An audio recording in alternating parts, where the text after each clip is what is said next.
We're in Nogales, Arizona. This is the border crossing. Pedestrians, hundreds of them sometimes, come across this way. Some undocumented immigrants that have been waiting for months for their name to be called in order to come across and perhaps seek asylum. We are going across the border. We're talking to many of them at shelters, women and children, as well as nonprofit organizations that are helping them during their wait. It's early morning as we walk across the Arizona-Mexico border. It seems with every step we take, everything changes.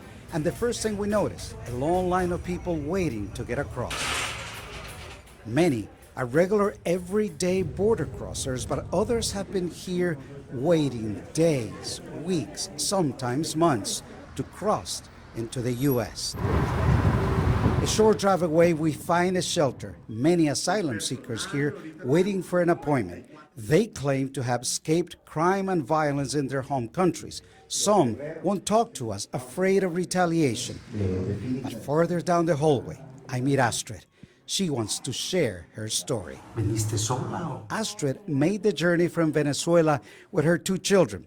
The family left last November, traveled more than 3,000 miles across 7 borders and 7 countries. We were robbed, says Astrid. Thank God, nothing else, says the mother of 2 who claims both criminals and police alike took any little money they had. Months later, walking through man-made paths and jungles and using any means of transportation they could get, the family makes it to Nogales, Mexico. And this particular shelter is run purely by volunteers. It does belong to the city of Nogales. But what I wanted to know is, what does it drive a person, a mother of 2 in this case, to go across several borders, walk around the jungle, and finally get here after facing so much danger? My children, she says, as tears come to her eyes.